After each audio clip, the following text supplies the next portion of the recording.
नमस्कार, मी अमृता आकाश. आरोग्यम धन संपदामध्ये आपलं स्वागत. आज आपण मानसिक आजारांसाठी संमोहन उपचार एक वरदान याविषयी माहिती घेणार आहोत आणि आपल्याला मार्गदर्शन करण्यासाठी आपल्या सोबत आहेत डॉक्टर विजय कुमार काळे.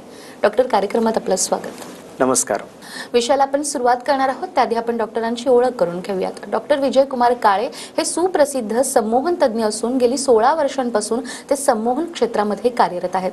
आजपर्यंत हजारो लोकांनी डॉक्टर विजय कुमार काळे यांच्याकडून संमोहन उपचार घेऊन स्वतःच्या मानसिक आजारातून मुक्तता करून घेतली आहे. डॉक्टर काळे यांना आजवर अनेक सन्मानांनी गौरवण्यात देखील आलं असून त्यांना Mahatma Jyotiba national award, doctor Babasaheb Ambedkar international award, international star creative award, pride of Hindustan award, Asia iconic international award, जीवन गौरव पुरस्कार, महाराष्ट्र आणि गोवा सरकारकडून संमोहन रत्न पुरस्कार अशा अनेक राष्ट्रीय आणि आंतरराष्ट्रीय पुरस्कारांना त्यांना गौरवण्यात आलाय. तसंच डॉक्टर काळे सर ग्लोबल हिप्नोथेरपी असोसिएशनचे आणि इंटरनॅशनल ह्युमन राईट्स काउन्सिलिंगचे पुणे जिल्ह्याचे अध्यक्ष देखील आहेत. डॉक्टर विजय कुमार काळे यांची संमोहन क्षेत्रातील उत्स्फूर्त, अलौकिक आणि उल्लेखनीय कामगिरी पाहून ग्लोबल ह्युमन राईट्स काउन्सिलच्या वतीनं इंटरनॅशनल युनिव्हर्सिटीतर्फे हॉर्नेबल PhD इन हिप्नोथेरपी संमोहन क्षेत्रामध्ये सन्माननीय डॉक्टरेट पदवी त्यांना प्रदान करण्यात आली आहे. भीती, चिंता, वाईट व्यसने, वाईट सवय, काळजी, निद्रानाश, वाईट संगत, टेन्शन, डिप्रेशन, फोबिया, आत्मविश्वासाचा अभाव, चिडचिडेपणा, डोकेदुखी, संशयवृत्ती, सतत आत्महत्येचे विचार, सतत लैंगिक विचार, पॉर्न व्हिडिओ, ॲडिक्शन, मृत्यूची भीती, लैंगिक समस्या आणि मनोशारीरिक आजारांवर ही संमोहन उपचार करून आजपर्यंत हजारो मनोरुग्णांच्या जीवनात डॉक्टरांनी चैतन्य फुलवलं आहे. राग, चिडचिडेपणा, द्वेष, ताणतणाव, डिप्रेशन, निद्रानाश, भीती, फोबिया, न्यूनगंड, आत्मविश्वासाचा अभाव, एकाग्रतेची कमतरता, विद्यार्थ्यांच्या समस्या, स्वभाव दोष अशा मानसिक आजारांवर सरांच्या पुणे आणि बारामतीच्या क्लिनिकला यशस्वीरित्या विना औषध संमोहन उपचार केले जातात. सरांच्या कार्यशाळा ऑनलाईन आणि ऑफलाईन या स्वरूपात आहेत. सरांच्या कार्यशाळेत स्वतः संमोहन आणि परम संमोहन सुद्धा शिकवलं जातं. ज्यांना संमोहन क्षेत्रात करिअर करायचं आहे अशांसाठी सुद्धा डॉक्टरांचे बिकेम हिप्नोथेरपिस्ट नावाची कार्यशाळा सुद्धा खूप प्रसिद्ध आहे. संमोहन क्षेत्रात कमी वयात उल्लेखनीय कामगिरी केल्यामुळे डॉक्टरांची the great Indian book of record मध्ये सुद्धा नोंद करण्यात आली आहे. तर संमोहन उपचाराविषयी अधिक माहिती जाणून घेण्यासाठी सरांच्या Asmita hypnotherapy and counselling centre Pune किंवा बारामती क्लिनिकला तुम्ही नक्कीच भेट देऊ शकता. तर सर, तुमची ओळख करून झाली आहे. गेल्या 16 वर्षांपासून तुम्ही या क्षेत्रात कार्यरत आहात. अनेकांना खरं तर तुम्ही मार्गदर्शन दिलंय. सगळ्यात आधी मला सांगा, जे आपल्या प्रेक्षकांना देखील समजेल, संमोहन म्हणजे नेमकं काय? सर्वप्रथम मी तुम्हाला धन्यवाद म्हणेल. संमोहन म्हणजे काय हे जर आपल्याला समजून घ्यायचं असेल तर अगोदर आपल्याला मन म्हणजे काय हे समजून घ्यावं लागेल. आधुनिक मानसशास्त्राचे जनक डॉक्टर सिगमंड फ्राइड यांच्या मते मानवी मनाचे एकूण 2 भाग आहेत. एक आहे कॉन्शियस माइंड आणि दुसरा आहे सबकॉन्शियस माइंड. कॉन्शियस माइंड म्हणजे बाह्य मन आणि सबकॉन्शियस माइंड म्हणजे अंतर्मन. संमोहनाची सायंटिफिकली जर व्याख्या करायची झाली तर बाह्य मनाला बाजूला सारून, बायपास करून अंतर्मनाला जास्तीत जास्त क्रियाशील करण्याची जी प्रोसेस आहे त्याच प्रोसेसला हिप्नोथेरपी किंवा हिप्नॉटिझम असं म्हटलं जातं. मॅडम, अगदीच संमोहनाबद्दल आपण बघतो की बरेचसे गैरसमज आहेत, समज आहेत. अनेक जणांना हे उपचार करून घ्यायचे असतात पण त्यांना भीती वाटते की डॉक्टरांना नेमकं आपण काय सांगायचं. तर कळत नकळतपणे अनेक लोक याकडे दुर्लक्ष देखील करतात. मला हेच तुम्हाला विचारायचं आहे की संमोहन हे सायंटिफिक आहे का, आणि सायंटिफिक असलं तर त्याला नेमका कशाचा आधार आहे? खूप महत्त्वाचा प्रश्न विचारला मॅडम तुम्ही. ॲक्च्युली संमोहन हे पूर्णपणे सायंटिफिकली आहे, सायन्स आहे. WHO म्हणजे वर्ल्ड हेल्थ ऑर्गनायझेशन, जागतिक आरोग्य संघटनेची संमोहनाला कायदेशीर मान्यता आहे. अमेरिका आणि ब्रिटिश मेडिकल असोसिएशनने सुद्धा 1955 आणि 1958 साली संमोहनाला मान्यता दिलेली आहे. भारतामध्ये सुद्धा आपल्या केंद्र सरकार असेल किंवा राज्य सरकार असेल 25 नोव्हेंबर 2003 साली एक GR काढून संमोहनाला कायदेशीर मान्यता दिलेली आहे. आपल्या दिल्ली विद्यापीठामध्ये सुद्धा विद्यार्थ्यांना जसं आपल्याकडे अर्थशास्त्र, भूगोल, इतिहास हे सब्जेक्ट्स आहेत, तसे दिल्ली विद्यापीठामध्ये विद्यार्थ्यांना संमोहनशास्त्र हे शिकवलं जातं. आणि सगळ्यात महत्त्वाची गोष्ट, आपले सायकॅट्रिस्ट जे सिलेबस आहे, सायकॅट्रिस्टचा जो सिलेबस आहे त्याचे जे हँडबुक्स असतात, त्या हँडबुक्समध्ये सुद्धा संमोहनशास्त्र याबद्दल माहिती दिलेली आहे. एकंदरीत आपण या सगळ्यांच्या बेसिसवरती एक असं कन्क्लुजन काढू शकतो, संमोहन हे 100% सायंटिफिक आहे, याला कायदेशीर मान्यता आहे. अगदीच. मात्र कोणाच्या मनाविरुद्ध जाऊन देखील आपण संमोहन करू शकतो का? संमोहनशास्त्रामध्ये, संमोहनाच्या अभ्यासामध्ये, संमोहनाच्या रिसर्चमध्ये डॉक्टर जेम्स ब्रेड यांचा सगळ्यात मोठा वाटा आहे. डॉक्टर जेम्स ब्रेड यांनी संमोहनाबद्दल 3 महत्त्वाचे स्टेटमेंट्स केलेले आहेत. पहिलं स्टेटमेंट असं आहे की संमोहन आपण कोणाच्या इच्छेविरुद्ध करू शकत नाही. म्हणजे जोपर्यंत समोरच्या व्यक्तीची इच्छा नसेल तोपर्यंत संमोहन करता त्या व्यक्तीवरती कुठल्याच प्रकारचे ट्रीटमेंट किंवा प्रयोग करू शकत नाही. आणि दुसरा स्टेटमेंट किंवा दुसरं विधान त्यांनी असं सांगितलं की कोणाच्या नीतिमूल्याविरुद्ध आपण कुठलीच गोष्ट करू शकत नाही. फॉर एक्झाम्पल, एखादा संमोहन करता एखाद्या व्यक्तीला संमोहित करून सूचना जर देत असेल की तू चोरी करतोयस किंवा तू शिव्या देतोयस, पण त्या समोरच्या व्यक्तीच्या जर नीतिमूल्यामध्ये चोरी करणं आणि शिव्या देणं ह्या 2 गोष्टी नसतील, तर संमोहन तज्ज्ञाचे जे काही सजेशन्स असतील तो सजेशन्स तो पूर्णपणे फेटाळून लावेल. तर तिसरं विधान असं आहे की स्वतःला हानी होईल असे कोणतेच कृत्य ती व्यक्ती संमोहनाच्या गाढ अवस्थेत असेल तरी सुद्धा ती व्यक्ती करत नाही. म्हणजेच कोणाच्या मनाविरुद्ध आपण संमोहन नक्कीच करू शकत नाही. त्यासाठी त्या व्यक्तीची परवानगी लागते, त्याची मानसिक क्षमता, मानसिक परमिशन असेल तरच ती व्यक्ती करू शकते. अगदीच. याच संमोहनाचे काही प्रकार देखील आहेत का, आणि आपण संमोहन केल्यानंतर त्याचे फायदे देखील नेमके कोणकोणते होऊ शकतात? संमोहनाचे एकूण 2 भाग आहेत, 2 प्रकार आहेत. Number 1 that is self hypnosis. Self hypnosis म्हणजे स्वसंमोहन. स्वसंमोहन म्हणजे स्वतःहून स्वतःला जाणीवपूर्वक मनाच्या एका विशिष्ट अवस्थेमध्ये, म्हणजे आपण असं म्हणूयात की मनाच्या बीटा अवस्थेमधून अल्फा अवस्थेमध्ये ज्यावेळेस आपण घेऊन जातो आणि स्वतःहून स्वतःवरती जर प्रोग्रॅमिंग करत असेल तर त्याला आपण सेल्फ हिप्नोसिस असं म्हणतो किंवा स्वसंमोहन असं म्हटलं जातं.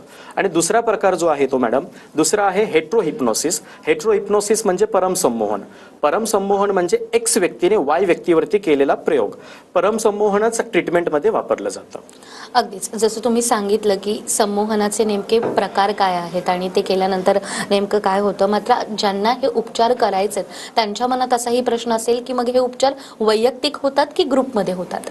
आपल्याकडे दोन्ही प्रकारे ट्रीटमेंट होतात. इंडिव्हिज्युअल पण आहे आणि ग्रुप सेशन्स पण आहेत. ज्यांना इंडिव्हिज्युअल सेशन्स हवे आहेत ते इंडिव्हिज्युअल सेशन अटेंड करू शकता आणि ज्यांना ग्रुपमध्ये सेशन्स करायचे आहेत त्यांना ग्रुपमध्ये अवेलेबिलिटी करून दिली जाते. अगदीच. संमोहन हे जर मनाचं शास्त्र आहे तर मग मन आणि मेंदू यामध्ये नेमका काय फरक आहे, आणि माइंड प्रोग्रामिंग देखील होतं, त्यामध्ये नेमकं काय केलं जातं? मन आणि मेंदू याच्यातला जर आपल्याला फरक समजून घ्यायचा असेल तर आपण कम्प्युटरच्या भाषेमध्ये सहजपणे समजून घेऊ शकतो. प्रत्येकाकडे कम्प्युटर्स असतात किंवा लॅपटॉप्स असतात. कम्प्युटर किंवा लॅपटॉपचे जसे 2 भाग आहेत, एक आहे हार्डवेअर आणि दुसरा आहे सॉफ्टवेअर. हार्डवेअर म्हणजे आपल्या शरीराचा मेंदू आहे असं आपण म्हणूयात, आणि सॉफ्टवेअर जे आहे ज्याला आपण टच करू शकत नाही, पाहू शकत नाही, ते आपलं मन आहे असं म्हणूयात. म्हणजे आपल्या बॉडीचा जो पार्ट आहे मेंदू तो हार्डवेअर आहे, आणि त्या मेंदूला जर फंक्शनिंग केलं जातं, त्या मेंदूला जी चालवणारी जी संस्था आहे, फंक्शनिंग ऑफ द ब्रेन, त्यालाच आपण माइंड असं म्हटलं जातं. अगदीच. तर सरांनी संमोहन नेमकं कशा पद्धतीनं होतं आणि त्यासाठी कोणकोणत्या गोष्टी आवश्यक असतात हे सांगितलं. मात्र प्रत्यक्षात सरांनी संमोहन ज्या रुग्णांवर केलंय त्यांचा अनुभव काय आहे ते आपण पाहूयात. नमस्कार, मी सुहासिनी वायसे, राहणार बारामती. माझा भाऊ अभिजित गाडवे, राहणार इंदापूर. हा याच्या वैवाहिक जीवनामध्ये येणाऱ्या सततच्या प्रॉब्लेममुळे भयंकर चिडचिडा झाला होता. सतत आत्महत्येचा विचार येणे, निद्रानाश, डिप्रेशन, भीती या फेजमधून तो जात होता. यावेळी मी सुप्रसिद्ध संमोहन तज्ज्ञ डॉक्टर विजयकुमार काळे यांबद्दल ऐकले होते. डॉक्टर विजयकुमार काळे यांची हिप्नोथेरपी क्लिनिक नैराश्य उपचारासाठी अत्यंत उपयुक्त ठरले आहे. माझ्या भावाने येथे उपचार घेतले आणि त्याच्या मानसिक आरोग्यात आणि एकूणच जीवन गुणवत्तेत आम्ही लक्षणीय सुधारणा पाहिली. तो आता आधीपेक्षा अधिक आनंदी आणि स्वस्थ जीवन जगत आहे आणि आम्ही त्याबद्दल खूप समाधानी आहोत. आपणासही काही समस्या असतील तर तुम्ही नक्की एकदा अस्मिता हिप्निक देऊ शकता. तर आत्ताच आपण या रुग्णाचा अनुभव पाहिला, आणि डॉक्टर मला सांगा की संमोहन हे नेमकं कोणकोणत्या आजारांवर देखील प्रभावीपणे काम करू शकतं? जसं आपण आता पाहिलं की मॅडम WHO असं सांगतं की 60 ते 70% पेक्षाही जास्त आजार हे सायकोलॉजिकल आहेत. सायकोलॉजिकल म्हणजे काय की असे मानसिक नकारात्मक विचारांमुळे, नकारात्मक प्रोग्रॅमिंगमुळे हे आजार झालेले असतात. 60 ते 70% आजार जर सायकोलॉजिकल असतील, एखाद्या डॉक्टरकडे जर दिवसभरात 100 पेशंट जात असतील तर त्या 100 पेशंट्सपैकी 60 ते 70% पेशंट्स जे आहेत ते सायकोलॉजिकली आजारी आहेत. म्हणजे आजार जरी त्यांना फिजिकल असला, त्या फिजिकल आजारामागचं जे कारण आहे, जे रूट आहे ते माइंड आहे, नकारात्मकता आहे, निगेटिव्ह प्रोग्रॅमिंग आहे. तर संमोहनामध्ये संमोहनाचा जो आपण विचार करू शकतो की 60 ते 70% पेक्षाही जास्त आजारांवरती संमोहन नक्कीच प्रभावीपणे काम करू शकते. अगदीच. मात्र एखाद्या व्यक्तीला मानसिक आजार झाला आहे हे नेमकं कसं ओळखायचं आणि त्याची देखील काही लक्षणं असतात का? एखाद्या व्यक्तीला मानसिक आजार आहे हे कुठल्याही रिपोर्ट्समधून कळत नाही. MRI असेल, CT स्कॅन असेल किंवा एक्सरे असेल. एखाद्या व्यक्तीला मानसिक आजार आहे हे जर आपल्याला समजून घ्यायचं असेल तर आपण काही लक्षणांद्वारे समजून घेऊ शकतो. नंबर 1, त्या व्यक्तीला भीती असते, चिंता, काळजी, टेन्शन, सतत दडपणाखाली तो असतो. तो स्वतःला आयसोलेट करून घेतो. एखाद्या रूममध्ये तो एकटा राहतो, कोणाशी बोलणार नाही, हसणार नाही, त्याला झोप लागत नाही, स्लीप डिसऑर्डर्स असतात किंवा त्याला अनवॉन्टेड काही व्यसनं लागलेले असतात, स्मोकिंग असेल किंवा ड्रिंकिंग असेल, अनवॉन्टेड अशा जे काही गोष्टी आहेत त्या गोष्टींच्या तो आहारी गेलेला असतो. या सगळ्यांच्या बेसिसवरती आपण असं कन्सिडर करू शकतो की ती व्यक्ती मानसिक आजाराने त्रस्त आहे. तर डॉक्टरांनी आता सांगितल्याप्रमाणे मानसिक आजारांवर देखील संमोहन शास्त्राची मदत होत असते आणि ज्या रुग्णांवर डॉक्टरांनी उपचार केलेत त्यातीलच या रुग्णाचा अनुभव आपण पाहूयात. नमस्कार, मी सचिन बनसोडे. मी करिअर मार्गदर्शक म्हणून काम करतो.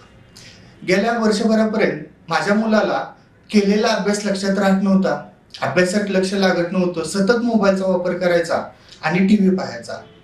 शाळेला जा म्हटलं तरी तो कंटाळा करायचा. अशी समस्या होती आणि या समस्येतून कसे बाहेर पडायचे हेच मला समजत नव्हते.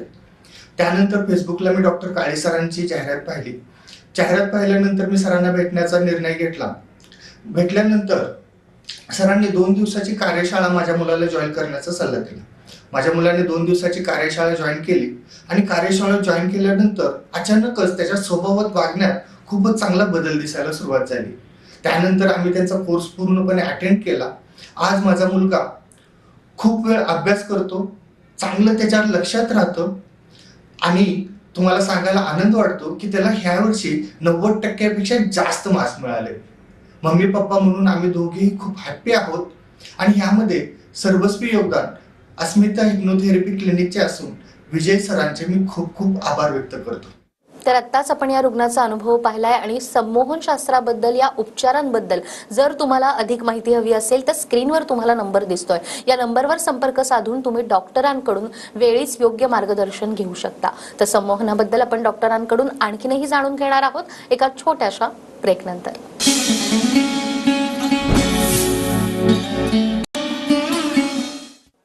ब्रेक नंतर पुन्हा एकदा आरोग्यम धनसंपदामध्ये आपलं स्वागत. आरोग्यम धनसंपदामध्ये आज आपल्या सोबत आहेत डॉक्टर विजयकुमार काळे. डॉक्टर, ब्रेकवर जाण्यापूर्वी तुम्ही सांगितलं की कशा पद्धतीनं ही लक्षणं आपण ओळखतो, त्याचे प्रकार आणि त्यानंतर मग उपचार होतात. मात्र संमोहन उपचारांचे विद्यार्थ्यांना देखील काही फायदे होऊ शकतात का? नक्कीच मॅडम. संमोहनाचा विद्यार्थ्यांना अभ्यासाचे रिलेटेड काही इश्यू असतील, एकाग्रता कमी असेल, आत्मविश्वास कमी असेल, वाचलेलं लक्षात राहत नसेल किंवा एखादा विषय अवघड जात असेल किंवा विद्यार्थ्यांना काही अनवॉन्टेड हॅबिट्ससुद्धा लागलेले असतात, जसं की पॉर्न ॲडिक्शन असेल, मोबाईल ॲडिक्शन असेल, व्हिडिओ गेम ॲडिक्शन्स असतील किंवा आई वडिलांबद्दल तिरस्कार, टीचर्सबद्दल तिरस्कार किंवा अनवॉन्टेड अशा जे काही ॲडिक्शन्स असतील त्या ॲडिक्शनमधून सुद्धा बाहेर येण्यासाठी आपण विद्यार्थ्यांना संमोहनाद्वारे नक्कीच हेल्प करू शकतो मॅडम. अगदीच. आणि विद्यार्थ्यांच्या बाबतीत जसं सांगितलं तसं प्रौढांना देखील याचा फायदा होऊ शकतो का? हो, प्रौढांना सुद्धा याचा नक्कीच फायदा होतो. आपण पाहू शकतो की आता 21st सेंचुरीमध्ये म्हणजे स्पर्धात्मक युगात जर टिकायचं असेल तर आपल्याला फिजिकल हेल्थ सोबत मेंटल हेल्थ सांभाळणं सुद्धा महत्त्वाचे आहे. हिप्नोथेरपीद्वारे, संमोहन उपचाराद्वारे आपण आपल्या फिजिकल हेल्थ सोबत मेंटल हेल्थ सुद्धा सांभाळू शकतो. प्रौढांसाठी जसं की भीती, चिंता, काळजी, टेन्शन, दडपण, धडधड, निराशा, उदासीनता, निद्राणा, झोपेच्या समस्या असतील किंवा लैंगिक समस्या असतील, सेक्स रिलेटेड काही इश्यूज असतील तर ह्या सगळ्या इश्यूजवरती आपण संमोहनाद्वारे नक्कीच हेल्प करू शकतो मॅडम. अगदीच. गेल्या 16 वर्षांपासून या क्षेत्रामध्ये तुम्ही कार्यरत आहात. तर तुमच्या क्लिनिकमध्ये सगळ्यात जास्त असे कोणते रुग्ण समस्या घेऊन येतात की त्यावर उपचार करणं हा एक मोठा टास्क असतो? ॲक्च्युली संमोहनाद्वारे उपचार करणं म्हणजे कुठल्याच आजारावरती उपचार करणं म्हणजे मोठा टास्क आमच्यासाठी नसतो, कारण अंतर्मनाला सगळं काही सेम असतं. पण मला सांगायला आवडेल की सगळ्यात महत्त्वाचं की विद्यार्थ्यांच्या बाबतीत जास्त समस्या आमच्याकडे पॅरेंट्स घेऊन येतात आणि विद्यार्थ्यांना विचारलं जातं की बाबा काय प्रॉब्लेम आहे. त्यावेळेस ते पॅरेंट्स म्हणतात की या विद्यार्थ्याला, माझ्या मुलाला किंवा मुलीला मोबाईलचं ॲडिक्शन आहे. आणि ज्यावेळेस आम्ही विद्यार्थ्यांना विचारतो की तू घरात सगळ्यात जास्त मोबाईल कोण बघतं, तर ते विद्यार्थी म्हणतात की सर आमचे पालक जास्त बघत असतात. तर विद्यार्थ्यांसोबत इथे पालकांना सुद्धा त्या ट्रीटमेंटची गरज लागते. मोबाईल ॲडिक्शन जास्त आत्ता आहे मॅडम. स्ट्रेस आहे, एन्झायटी आहे, डिप्रेशनसाठी सुद्धा आमच्याकडे जास्त काउन्सिलिंगसाठी येतात, थेरपीसाठी सुद्धा येतात. अगदीच. मन म्हणजे काय हे तर तुम्ही सांगितलं, मात्र या मनाच्या देखील काही अवस्था असतात का? हो, मनाच्या एकूण 4 अवस्था असतात. एक आहे बीटा अवस्था. बीटा म्हणजे जागरूक अवस्था. दुसरी आहे अल्फा अवस्था. अल्फा अवस्था म्हणजे अर्ध जागरूक अवस्था. तिसरी आहे थीटा अवस्था. थीटा म्हणजे झोपेची अवस्था. आणि चौथीची असते डेल्टा अवस्था. डेल्टा म्हणजे एखादी व्यक्ती चक्कर येऊन पडली असेल किंवा कोम्यामध्ये गेली असेल तर ती थीटा अवस्था असते. संमोहनाची जी अवस्था असते, संमोहनाची अवस्था दॅट इज कॉल्ड अल्फा अवस्था. अगदीच. या अवस्थांबद्दल तुम्ही सांगितलं, मात्र संमोहनाचे जे उपचार आहेत हे फक्त मानसिक आजाराने त्रस्त असणाऱ्या लोकांसाठीच असतात की बाकी जे लोक आहेत त्यांच्यावरही आपण हे उपचार करू शकतो? संमोहन उपचाराचा फायदा फक्त मानसिक रुग्ण असणाऱ्यांसाठीच आहे असं नाहीये. संमोहनाचा उपयोग आपण आपल्या पर्सनॅलिटी डेव्हलपमेंटसाठी सुद्धा करू शकतो, एकाग्रता वाढवण्यासाठी करू शकतो, स्मरणशक्तीसाठी करू शकतो, किंवा एखादा विद्यार्थी स्पोर्ट्स खेळत असेल तर स्पोर्ट्समध्ये इंटेलिजन्स डेव्हलप करण्यासाठी किंवा फिजिकल इंटेलिजन्स डेव्हलप करण्यासाठी सुद्धा त्याचा वापर होऊ शकतो. मी थोडक्यात असं सांगेल, जिथे जिथे मन आहे तिथे तिथे संमोहन आहे. असं एकही क्षेत्र नाहीये की जिथे आपण संमोहनाचा फायदा करून घेऊ शकत नाही. प्रत्येक क्षेत्रासाठी, प्रत्येक व्यक्तीसाठी संमोहन आपण वापरू शकतो. अगदी जसं तुम्ही सांगितलं की प्रत्येक व्यक्तीसाठी आपण संमोहन वापरू शकतो, मात्र एखाद्याच्या आयुष्यामध्ये भूतकाळात किंवा त्याच्या लहानपणी काही प्रसंग घडले असतील, त्याच्या मनात त्याच्या वाईट आठवणी असतील किंवा कोणाचा डिवॉर्स झाला असेल, प्रेमभंग झाला असेल, आकस्मिक घरात कोणाचा मृत्यू झाला असेल, तर अशा लोकांसाठी देखील संमोहनशास्त्र किती महत्त्वाचं ठरतं? एखाद्या व्यक्तीच्या लाईफमध्ये जर ट्रॉमा झाला असेल, हे जे तुम्ही आता बोललात ते इन्सिडेंट्स, याला आम्ही आमच्या लँग्वेजमध्ये ट्रॉमा म्हणतो. एखाद्या व्यक्तीच्या लाईफमध्ये जर अनवॉन्टेड असं काही घडलं असेल तर संमोहनाद्वारे याला नक्कीच आपण देऊ शकतो, नक्कीच हेल्प करू शकतो. संमोहनामध्ये डिसेन्सिटायझेशन नावाची एक टेक्निक आहे. तर संमोहनाची प्रोसेस करताना रिग्रेशन टेक्निक वापरून जर आपण डिसेन्सिटायझेशन टेक्निक जर वापरली तर नक्कीच त्या व्यक्तीला त्या ट्रॉमामधून बाहेर पडण्यासाठी हेल्प होते. अगदीच. मात्र एखाद्या व्यक्तीला संमोहनात जाण्यासाठी देखील नेमका किती वेळ लागू शकतो? एखाद्या व्यक्तीला संमोहनात जाण्यासाठी तो थेरपिस्ट किती एक्सपिरियन्स्ड आहे आणि समोर असलेला जो क्लायंट आहे ज्याला संमोहन करून घ्यायचं आहे त्याची मानसिकता कशी आहे, इज ही मेंटली प्रिपेअर्ड, तो स्वतः तयार आहे का, मानसिकरित्या तयार आहे का. जर संमोहन करता एक्सपिरियन्स्ड असेल आणि समोरची व्यक्ती सुद्धा मानसिकरित्या तयार असेल तर हार्डली 1 ते 1.5-2 मिनिटांमध्ये सुद्धा ती व्यक्ती संमोहनाच्या गाढ अवस्थेत जाऊ शकते. अगदीच. जे प्रेक्षक आता आपला हा कार्यक्रम पाहतायत आणि त्यांना तुमच्याकडून जर उपचार करून घ्यायचे असतील तर त्यासाठीची प्रोसेस नेमकी काय? प्रोसेस मॅडम सिंपल आहे. आता आपण स्क्रीनवरती जे काही नंबर हायलाईट करतो आहे, एकूण माझे 2 क्लिनिक आहेत, बारामती आणि पुणे. जर तुम्हाला बारामतीच्या क्लिनिकला अपॉइंटमेंट हवी असेल तर बारामतीच्या नंबरवरती तुम्ही कॉन्टॅक्ट करू शकता.